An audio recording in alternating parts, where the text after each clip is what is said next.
A seguir, foi Jesus levado pelo Espírito ao deserto, para ser tentado pelo diabo.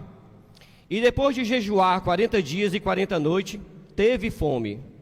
Então o tentador, aproximando-se, lhe disse: Se és filho de Deus, manda que estas pedras se transformem em pães. Jesus, porém, respondeu: Está escrito: Não só de pão viverá o homem, mas de toda palavra que procede da boca de Deus.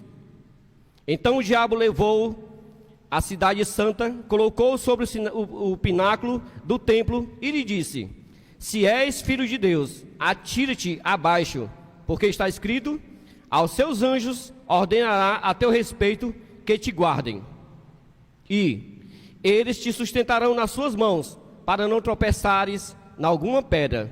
Respondeu-lhe Jesus: Também está escrito: Não tentarás o Senhor teu Deus. Levou o diabo a um monte muito alto, mostrou-lhe todos os reinos do mundo e a glória deles, e lhe disse: Tudo isto te darei, se prostrado me adorares. Então Jesus lhe ordenou: Retira-te, Satanás, porque está escrito: Ao Senhor teu Deus adorarás, só a ele dará culto. Com isto o diabo o deixou, e eis que vieram anjos e o serviram. Amém? Gostaria de chamar o nosso irmão Wenderson. Ele ministra a palavra lá no Gereissati 1, para quem não conhece, e na Colônia. Vamos estar orando. Amado Deus e Pai Todo-Poderoso, Criador dos céus e da terra, em nome do Teu Filho Jesus Cristo, nós estamos aqui na Tua presença, Senhor, para Te dar toda adoração, todo louvor, toda honra e glória. Muito obrigado, porque nada impediu de nossos irmãos estarem aqui para Te adorar. Então, usa o nosso irmão Wenderson, para que ele mostre, através do Teu Santo Espírito, as Tuas verdades, Senhor. Que os nossos amigos e visitantes possam pegar essa palavra para eles e possam guardar no coração, para que um dia eles recebam o batismo nas águas para receber Jesus nas suas vidas. Muito obrigado por cada um que está aqui. Abençoe esse culto, porque é para Ti, somente para o Senhor Jesus e para o Teu Santo Espírito. Muito obrigado, em nome de Jesus eu oro e Te agradeço, Senhor. Amém.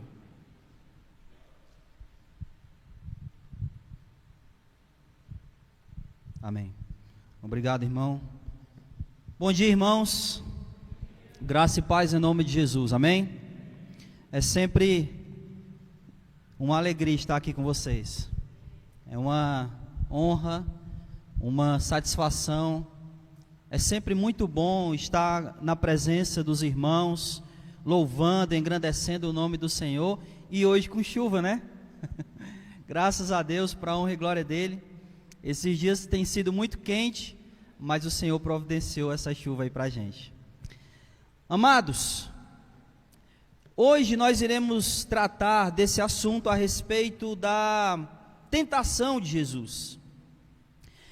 E eu não sei até que ponto nós entendemos a importância da tentação de Jesus. Eu não sei até que ponto a gente percebe o quanto tudo que aconteceu aqui com Jesus, tudo que o diabo tentou fazer aqui com Jesus, é algo de extremo valor, extrema importância e extrema necessidade que acontecesse. Você já jogou aquele joguinho de blocos? Os bloquinhos um em cima do outro, aí você vai tirando as peças. O objetivo é não tirar uma peça e não desmoronar tudo. Você já jogou esse jogo? Sim ou não? E aí quando você tira uma peça lá que estava sustentando lá, o que que acontece? Tudo desmorona, não é? Essa doutrina da tentação de Jesus, ela é um dos fundamentos, por assim dizer. Se Jesus não vencesse a tentação, tudo que ele fez, ou tudo que ele viesse fazer, não teria nenhuma valia, não teria nenhum valor,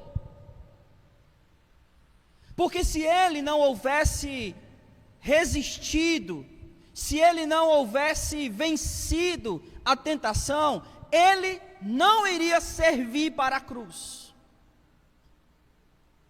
Porque se ele tivesse tentado, aliás, caído na tentação, ele estaria novamente como Adão.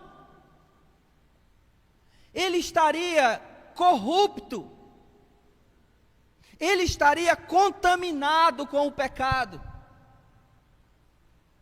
E o sacrifício dele não seria um sacrifício aceito. Por isso é tão importante. Por isso é fundamental. E sem isso, tudo desmorona. Tudo cai. Tudo estaria de água abaixo, né? Como está chovendo aí, cairia por terra. Por isso, nessa manhã, eu gostaria que nós pudéssemos olhar para esse texto um pouquinho mais de perto. Olhar para o que aconteceu aqui, nessa tentação, e entender a importância e a profundidade disso. Amém? Você vem comigo? Então vamos lá. Antes de mais nada, é importante salientar uma coisa muito importante. O que está acontecendo aqui, meus irmãos, é uma remontagem do Éden. Quer ver? Observe comigo. A tentação aqui, ela acontece no relato aqui de Mateus e também de Lucas. Posteriormente, há um outro acontecimento. E o que foi que aconteceu antes da tentação aqui de Jesus? O batismo. Lucas, entre o batismo e a tentação, ele coloca lá uma coisa que nenhum de nós gosta. E o que é? Nenhum de nós gosta de ler. O que é? A genealogia de Jesus. Então, Jesus, lá no Evangelho de Lucas, ele é batizado, ele coloca a genealogia, e aí vem a tentação. A genealogia em Lucas é diferente da de Mateus. De Mateus ela começa em Moisés e vai até Jesus.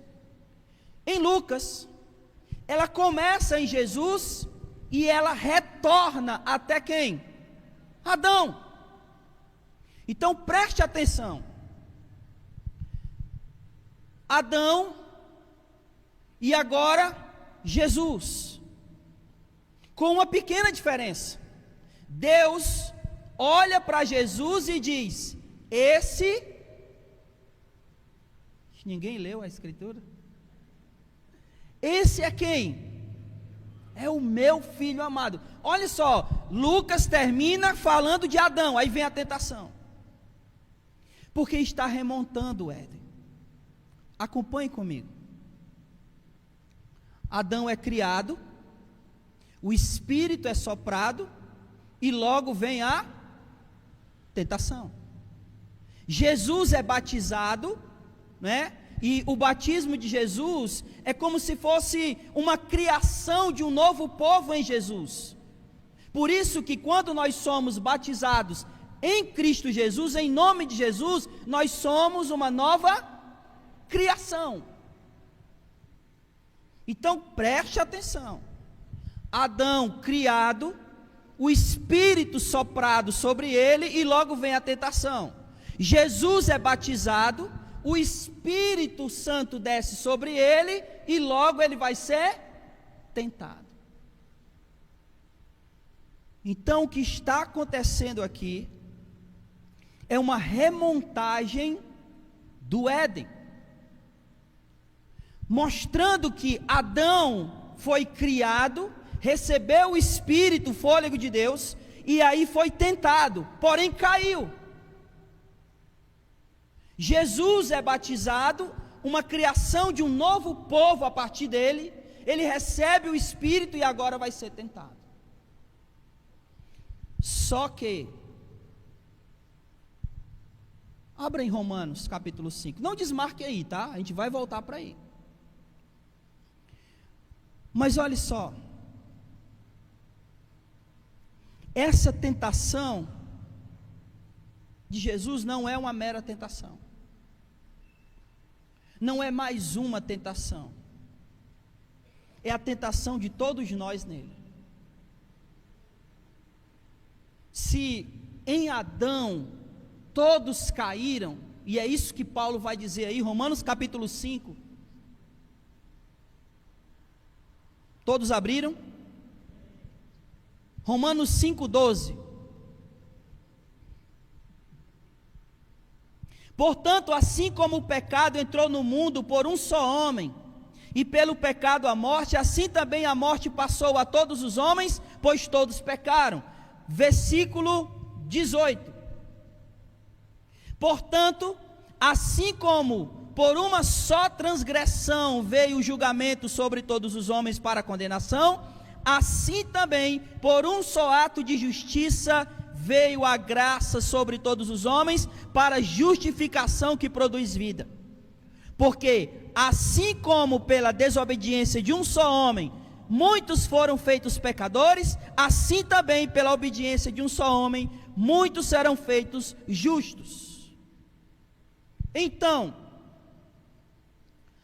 aonde Adão cai, e consequentemente todos se corrompem com ele, agora Cristo vai ser tentado, à semelhança de Adão, porque Paulo diz também em Romanos, que Jesus é o segundo Adão. Então aonde o primeiro Adão caiu, o segundo Adão venceu. O que nós iremos fazer hoje é olhar essa tentação de Jesus,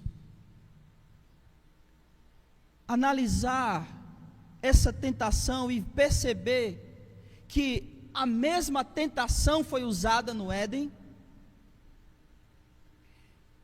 e perceber como essas mesmas tentações ainda são as nossas tentações hoje.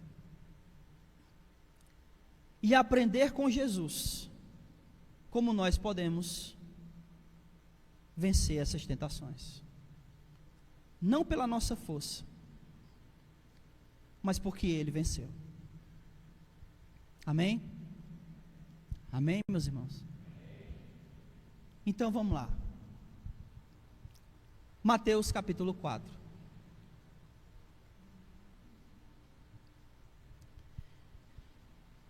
Mateus ele vai começar aqui, e eu não pretendo ler todos os versículos, apenas aqueles que dizem respeito à tentação e a resposta de Jesus a essa tentação. Então, por favor, leia o versículo 3 comigo, né? O versículo 1 e 2 vai dizer que ele foi conduzido para ser tentado pelo diabo, e ele passou 40 dias e 40 noites jejuando. Versículo 3. Então o tentador aproximou-se dele e disse: se tu és o Filho de Deus, ordena que essas pedras se transformem em pães. É engraçado que o tentador, ele começa aqui tentando colocar uma dúvida em Jesus, né? Porque, obviamente, Jesus não teve essa dúvida, mas ele tenta fazer isso. Lembra? Ele é batizado e Deus aponta, como se Deus estivesse apontando, e diz: este é o meu filho amado. E a tentação começa exatamente dizendo isso: se és o Filho de Deus, se de fato tu és o Filho de Deus. E aí ele fala: transforme essas pedras em pães. E é aqui que nós iremos gastar um pouquinho do nosso tempo. Transforme essas pedras em pães. A palavra usada aqui para transformar a pedra em pão é a palavra genontai. Essa palavra, ela significa, porque se você prestar atenção, a genotai, ela tem a mesma raiz da palavra Gênesis, ou Gênesis em português. Então, o que o inimigo está propondo a Jesus, não é que ele transforme somente, mas que ele crie a partir da pedra. Que ele pegue essa pedra e crie, através dessa pedra, ou a partir dessa pedra, pães. E aparentemente, né? Como ele é cuidadoso, né? Jesus passou 40 dias sem comer e ele vai lá, come, transforma em pães. Olha como o diabo é cuidadoso com Jesus, oferecendo comida para quem tem fome. Mas o que ele está fazendo aqui é propondo que Jesus faça algo que iria contra tudo aquilo que o próprio Deus já havia estabelecido. Eu quero que você entenda uma coisa. Escute com atenção o que eu vou lhe dizer agora. Nenhum milagre de Jesus foi antinatural. Todos os milagres foram sobrenaturais, mas nunca antinatural. Vamos pensar. Ele transformou água em vinho, não é? Sim ou não? Como é que nasce uma uva? Ela vem de quê? Do que a árvore, a videira se alimenta para produzir a fruta uva? De quê? De água. Não é antinatural. O que ele fez foi acelerar o processo, por isso é sobrenatural. Ele multiplicou pão, de quê? Ele multiplicou o pão de quê? Através de quê? De pão. Não é isso? Multiplicou peixe de quê? De peixe. Porque o trigo, o pão vem do trigo, então ele só podia transformar ou multiplicar trigo de trigo, peixe de peixe. Não se pode, ele não podia, por quê? Porque quando Deus criou, Deus estabeleceu a ordem natural para tudo. E se Jesus cria pão de pedra, ele estaria indo contra a ordem natural que Deus estaria, ou já estava, ou já tinha estabelecido. Logo, o que o diabo estava propondo é que Jesus tomasse o lugar de Deus. Da mesma maneira que ele propôs no Éden. Não foi isso que ele disse? Vocês serão como Deus. Jesus não podia fazer isso, porque ele estaria indo contra a ordem natural das coisas que o próprio Pai havia estabelecido. Então não é só multiplicar, aliás, não é só transformar a pedra em pães, é ir contra Deus, contra a criação de Deus, contra a ordem de Deus, contra a vontade estabelecida pelo próprio Deus.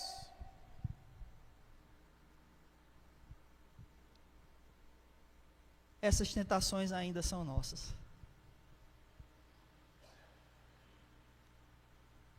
Todas as vezes que nós somos tentados a usar a mentira para resolver um problema,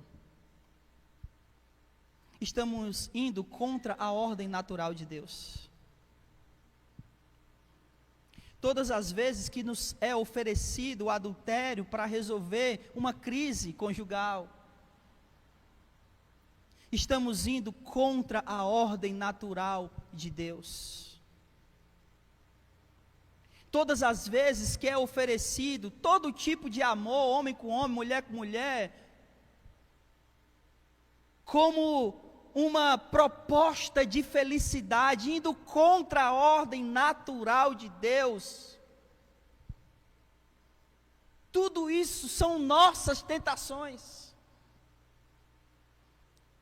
Todas as vezes que nos é proposto sermos desonestos, a fim de uma vida melhor, a fim de conforto, tudo isso vai contra a ordem natural que o próprio Deus estabeleceu. E quando fazemos tudo isso, nós estamos assumindo um lugar que pertence a Deus e não a nós.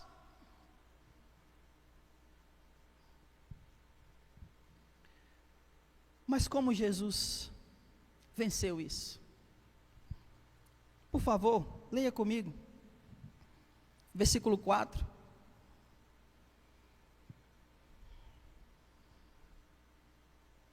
Mas Jesus lhes respondeu: está escrito, não só de pão viverá o homem, mas de toda palavra que sai da boca de Deus. O que o diabo havia oferecido a Jesus era um atalho,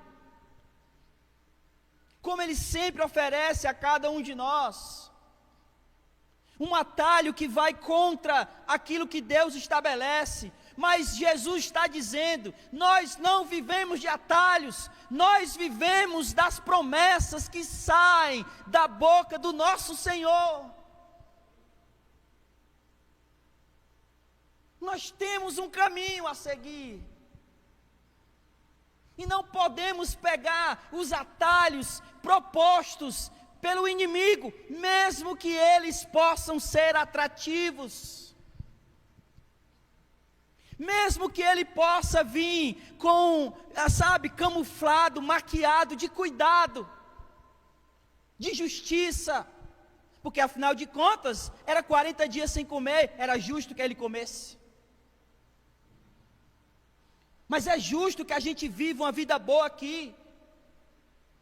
Então não importa como a gente ganha dinheiro, é justo viver dignamente. E aí a gente vai aceitando esses atalhos. Nós não vivemos de atalhos, nós vivemos das promessas que o Senhor nos fez, e são essas promessas que fazem com que a gente rejeite os atalhos propostos. Não só de pão viverá o homem, mas de toda palavra que sai da boca de Deus. Não é o alimento que nos mantém, é a palavra do Senhor que nos dá vida. É ela. Porque no final das contas, meu irmão, o alimento não nos salvará. Às vezes a gente lê tão errado a Escritura. A gente encontra passagens como Mateus capítulo 16, que diz: olha, não adianta o homem ganhar o mundo inteiro e perder a sua alma. E aí às vezes a gente só atribui essas passagens para aquelas pessoas que querem porque querem ficar ricas. Mas e aquelas que vivem para o trabalho, ainda que não sejam ricas, mas vivem para o trabalho e esquecem de Deus? E aquelas pessoas que buscam prazeres, conquistar todos os prazeres do mundo e esquecem de Deus? Do que adianta no final das contas? Não adiantou de absolutamente nada. Porque a única coisa que vai nos fazer viver eternamente são as palavras que saem da boca do nosso Senhor. No final das contas é isso que importa. O que importa são as promessas que Ele nos fez e se cremos ou não nelas. Deixa eu dar um exemplo. Jesus voltará. Você crê nisso? Crê ou não nisso determina a maneira como você vive sua vida. Ele disse: eu voltarei para vos buscar. Se eu crer nisso, eu vou viver esperando essa volta. Sim ou não? Mas se eu não crer que ele vai voltar, como é que eu vou viver? Como? Como? Vou viver do jeito que eu quiser. Eu não preciso viver como quem espera. Né? Usando uma frase mais clara, eu vou curtir a minha vida. Eu não creio que ele vai voltar. Por que eu tenho que viver como se eu estivesse esperando, aguardando? Deixa eu ser bem claro, mais claro, e usar um exemplo do nosso dia a dia. Imagine uma mulher cujo marido foi para a guerra, foi para o exército, foi para a guerra. E ela está esperando ele voltar. Se ela está esperando ele voltar, ela se casa de novo? Mas e se ela não esperar mais? Se ela decidir que ele não vai mais voltar, ela diz: olha, esse aí não volta mais. O que ela vai fazer? Ela vai arrumar outro? Irmão, eu sei que está chuva, mas vocês estão acordados? Ela vai arrumar outro marido. Quando nós vivemos a nossa vida como se Jesus não fosse voltar, é como se nós, a igreja, a noiva de Cristo, arrumasse outro marido, porque a gente não acredita que esse marido vai voltar. Vocês entenderam isso? Então nós vivemos das promessas e não dos atalhos que nos são oferecidos. Amém? A outra tentação de Jesus, versículo 6. Ele diz o seguinte: se és o Filho de Deus, lança-te aqui para baixo, porque está escrito: aos seus anjos dará ordem a seu respeito, e eles te sustentarão com as mãos, para não tropeçarem em alguma pedra. Mais uma vez, aqui, ele repete a tentação do Éden. E talvez aqui a gente não perceba muito, mas olha só, o que ele propôs no Éden? Ele propôs conhecimento, né? Lembra? Se vocês comerem desse fruto, vocês serão conhecedores do bem e do mal. Não foi essa a proposta? Nós temos, por conhecimento, digamos assim, né? De que conhecimento é poder. Quem tem conhecimento tem controle, tem poder, exerce poder, exerce controle sobre alguém. Vamos ser mais claro aqui. Todo mundo aqui tem celular? Você sabe, você tem o conhecimento para usar esse celular? Sim ou não? Se você tem um mínimo de conhecimento sobre ele, então você o controla. Deu para entender? Então, o que o diabo ofereceu foi para Adão e Eva, foi controle. Controle da sua própria vida. E se eles controlassem a própria vida, eles não precisariam de Deus. Agora, olhe atentamente aqui para o versículo 6 de Mateus. Lança-te daqui para baixo, porque está escrito. Se está escrito, quem foi que falou? Deus. E o que Deus disse? Que daria ordem aos anjos para guardar o seu filho, para ele não tropeçar em alguma pedra. Mas o que Satanás está propondo aqui? Ele está propondo Jesus provar isso. Ele está propondo Jesus exigir de Deus que cumpra o que ele prometeu. Provando-se, mostrando que de fato ele faz o que ele disse que faria. E se ele faz isso com relação a Deus, então ele teria o controle sobre Deus, porque afinal de contas, Deus estaria sob o seu serviço. Lança-te daqui e ele te guardará. Deus estará, sabe, sob o teu domínio. Se tu fizer isso, Deus, ele pela própria palavra dele, ele tem que fazer. Exige isso dele. Tem o controle sobre ele. Se Jesus fizesse isso, meu irmão,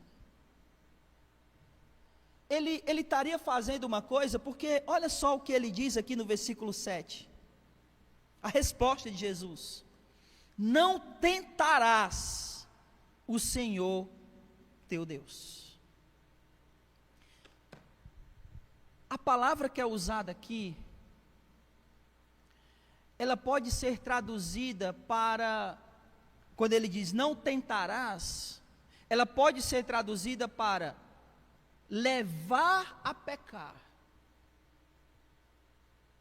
Então, não leve a teu Deus a pecar. Se Jesus faz isso, ele estaria tentando induzir Deus ao pecado. Óbvio, algo que isso jamais aconteceria, mas é isso que Jesus está respondendo para ele. Se eu faço isso, eu estou levando a Deus a pecar, tentando fazer com que ele haja por simples orgulho, para provar quem ele é.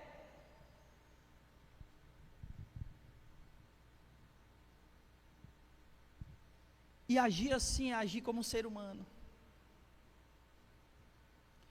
Quem tem a necessidade de se provar, de provar o seu caráter, é o ser humano e não Deus.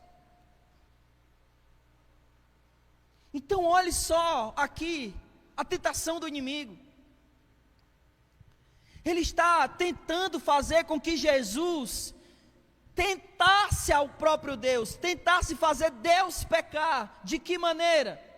Tentando fazer com que ele se provasse o tempo todo, assim agindo com controle sobre Deus. Mas aí Jesus diz o quê? Não tentarás. Essa é uma tentação nossa também.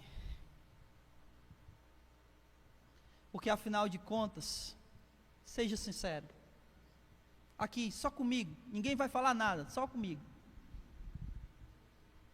Todos nós queremos controle. É ou não é? Todos nós gostaríamos de saber exatamente o que vai acontecer amanhã. Todos nós. Olha como é tentador a gente pensar assim: olha, Deus está à minha disposição, porque é isso que o diabo está dizendo aqui para Jesus. Deus dará ordem aos seus anjos para te guardar, para nada te acontecer. Olha como isso é tentador, meu irmão. Todos nós gostaríamos de viver uma vida tendo exatamente o controle de tudo que vai acontecer, sabendo que nada de mal iria nos acontecer. Por quê? Porque Deus está a nosso serviço. Já pensou? O próprio Criador a nosso serviço. É ou não é uma tentação isso? Viver dessa maneira. A grande questão, irmão, é que a gente não foi chamado para isso. Nós não fomos chamados para ter Deus sob o nosso controle. Nós fomos chamados para viver pela fé, crendo que quem está no controle de todas as coisas é Deus. Ainda que o que aconteça não seja o que eu queria. Nós somos chamados para viver dessa maneira. Mas todos os dias somos tentados a querer tomar das mãos de Deus o controle. Exigir que Deus faça alguma coisa. Exigir que os poderes celestiais estejam ao nosso favor. Haja em nosso favor. Nós somos tentados todos os dias. Mas diante dessas tentações, nós devemos ver o que o próprio Jesus fez. Jesus, ele não tinha um caráter corrompido. E portanto, ele jamais iria tentar Deus. E nós devemos, com o nosso caráter transformado pelo próprio Senhor Jesus, vivermos a nossa vida, entregando tudo que somos, todo o nosso controle, nas mãos do nosso Senhor. Ele é o detentor de todo o controle de todas as coisas. O universo está sob suas mãos. Às vezes a gente fala até essa frase, né, mas talvez não entenda o significado dela, né? A gente diz isso, né? Deus está no... Mas hora a hora a gente quer tomar, né? As orações mais difíceis que a gente faz é quando no final a gente diz: Senhor, que seja feita. Não é difícil, né? Imagina você estar orando por alguém que está no hospital e ele pode morrer, e você vai orar pedindo para Deus curar e diz: Senhor, mas seja feita a tua vontade. Não é difícil, né? Mas a gente foi chamado para isso, meu irmão, para colocar tudo nas mãos dele, e que o controle seja dele, e que bom que é dele, porque ele sabe o que é melhor, nós não. Nós achamos que sabemos. A gente é meio que filho mimado. Quem tem filho aí sabe. Tem coisas que filho quer fazer, né, que na cabeça dele vai ser bom. Quer ver um exemplo bem prático aqui? Você deixaria seu filho atravessar correndo essa avenida aí? Sim ou não? O que ele, o seu filho, acharia de atravessar correndo essa avenida? O que ele acharia? Rapaz, vai ser um divertimento, né? Imaginem correr na frente dos carros. Mas a gente que é pai, sabe que isso para eles é o quê? É perigoso, eles podem morrer. É assim que a gente age com Deus. Deus sabe o que é perigoso e o que é melhor para nós, mas a gente diz: não, mas eu quero isso, eu quero correr na frente dos carros, Deus. Como se a gente soubesse o que é bom.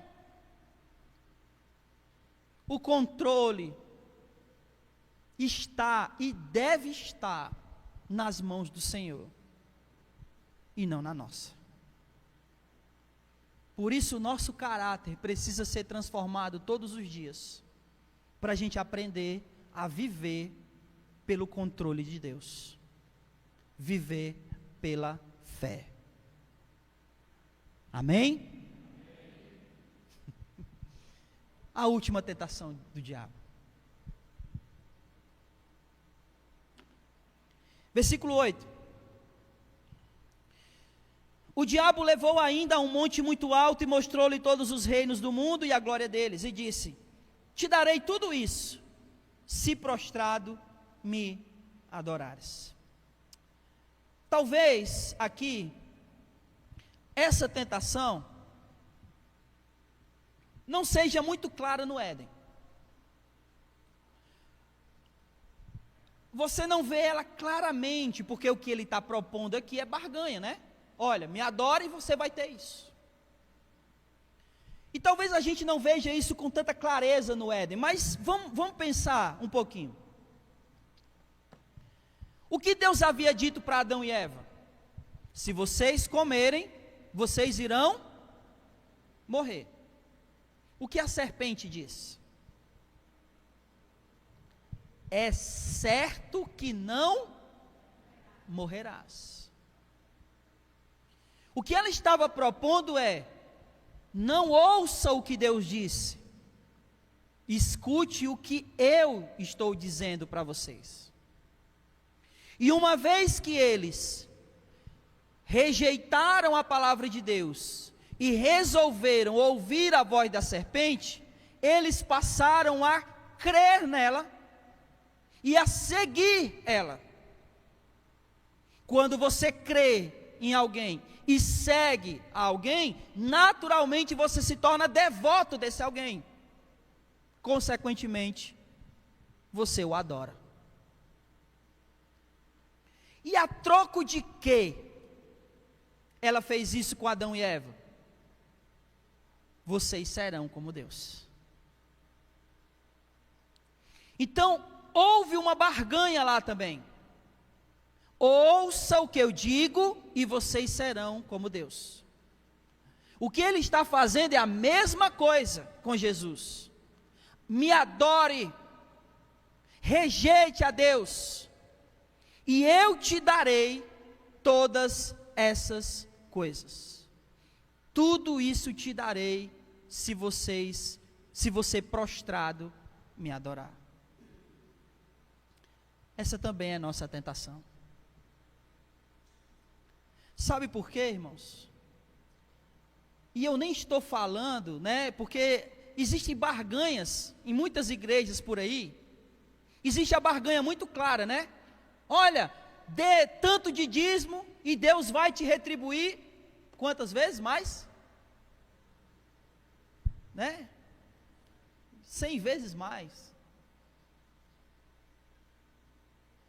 E eu nem estou falando disso, que é uma barganha escrachada, está na nossa cara, né? Eu estou falando de barganhas que muitas vezes nós temos a cara de pau de fazer.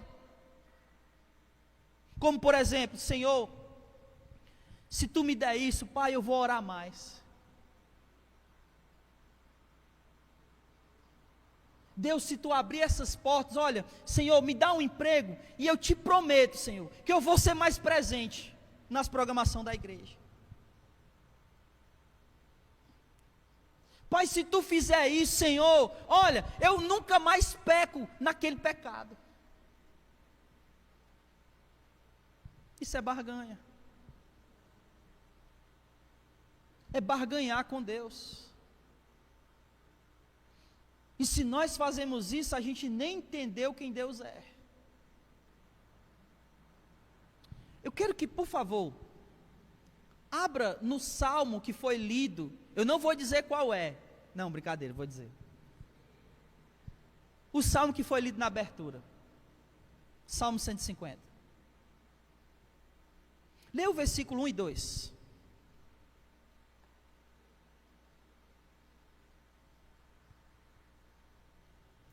Olha o que o salmista está dizendo aqui. Preste atenção. Louvai a Deus no seu santuário, louvai-o no firmamento, obra do seu poder. Versículo 2. Louvai-o por seus atos poderosos, louvai-o segundo a grandeza da sua excelência. Nós não devemos adorar a Deus pelo que Ele vai fazer, mas pelo que Ele fez, e por quem Ele é. A gente não tem que dizer, Senhor, se tu fizer isso, eu vou orar, eu vou te adorar. Não, nós devemos adoração a Deus. É justo que o adoremos, porque não há outro digno dessa adoração. Nós o adoramos pelo que Ele fez. Ele criou, Ele salvou, Ele cuidou, Ele proporcionou vida eterna para cada um de nós, e por esses motivos de que Ele já fez, nós o adoramos, não por barganha, porque não existe nada que nós tenhamos que Deus necessite. Nós o adoramos por reconhecimento do que Ele fez e de quem Ele é, não pelo que Ele vai fazer. Talvez você já tenha escutado essa frase: o melhor de Deus ainda está. Você já ouviu isso? Essa frase é mentira. O melhor de Deus é Jesus, e Ele já veio.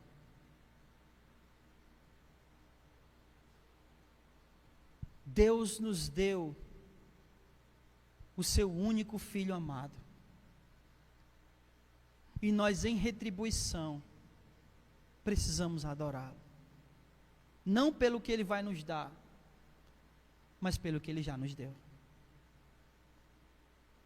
Fuja de qualquer adoração que tenha aparência de barganha. Deus não precisa de nada que a gente tem. Nós o adoramos por reconhecer o que Ele fez e reconhecer quem Ele é. Amém? Então, eu não sei se você percebeu, mas Jesus, Ele venceu essas tentações, e eu vou dar aqui para vocês 3 palavras para vocês se lembrarem. Para vocês lembrarem de como Jesus venceu essas tentações. Ele venceu essas tentações com promessa, caráter e propósito. Promessa de que nós vivamos pelas promessas que saem da boca de Deus. Caráter, um caráter transformado, que não visa controlar Deus, mas viver debaixo do controle dEle.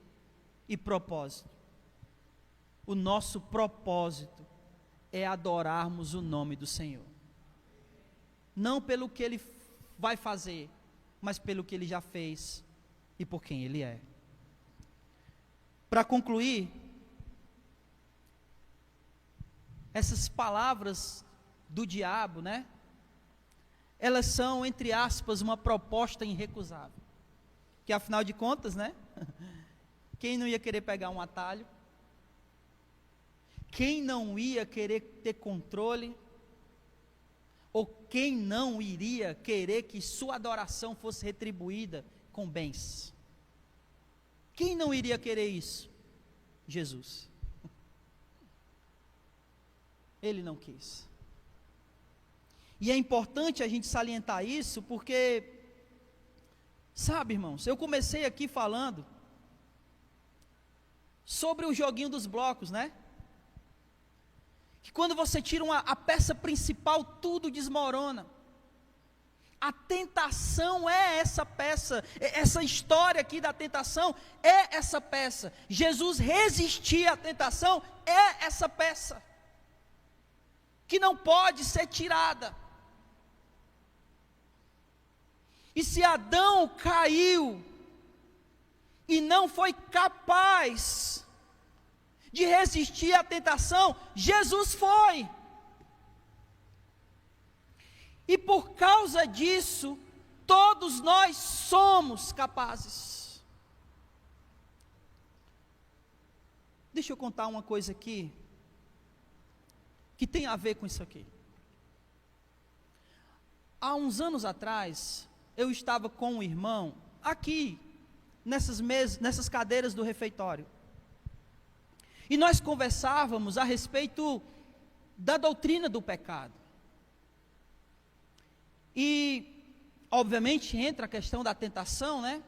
Mas eu lembro de ter falado uma frase que era o seguinte: isso era uma aula, né? Isso foi depois de uma aula, eu tinha dado essa aula, e eu disse: olha, todos nós somos pecadores e por isso nós iremos pecar. E aí, esse irmão, o Eliel, nem sei se o Eliel lembra disso, ele disse o seguinte: olha, essa frase é muito estranha. E eu tentei explicar a ele, né? E ele não se convenceu. O que o Eliel não sabe é que essa nossa conversa rendeu muitos pensamentos meus. Durante muitos dias eu pensei sobre isso. E confesso que eu não conseguia entender esse questionamento, né? Porque na minha cabeça o que eu disse estava certo. Mas eu não poderia estar mais errado. Porque quando a gente diz essa frase, nós somos pecadores e por isso nós iremos pecar, é estranho, porque parece que a gente está, né, aceitando o pecado de bom grado, como se não pecar fosse algo impossível, que não é verdade. Era impossível antes, quando a nossa natureza carregava a natureza adâmica, a qual nos fazia ser inclinados ao pecado. Mas agora nós não mais fomos criados à imagem de Adão, mas agora, batizados em nome de Jesus, fomos criados à imagem dele. E ele venceu. E portanto nós somos capazes, porque a nossa natureza foi regenerada em Jesus. E agora somos capazes de dizer não ao pecado. Não por nós, mas porque Jesus venceu as tentações. E todos aqueles que são nascidos nele, são capazes de dizer não ao diabo. Não é à toa que Tiago diz: resisti ao diabo, e ele irá fugir de vocês. Não é à toa que João, nas suas cartas, ele diz: filhinhos, vos escrevo para que vocês não pequem. E é tudo isso, meu irmão, é porque Jesus venceu e nos deu a capacidade de nós, nascidos de novo nele, também podemos vencer. E vencer da mesma maneira que Jesus, com promessas, caráter e propósito. Creia nas promessas que Deus fez, porque elas irão se cumprir. Conserve o seu caráter transformado e se submeta à vontade de Deus. E viva para o propósito de adorar e louvar o nome desse Deus. Em nome de Jesus. Amém. Que Deus abençoe a todos.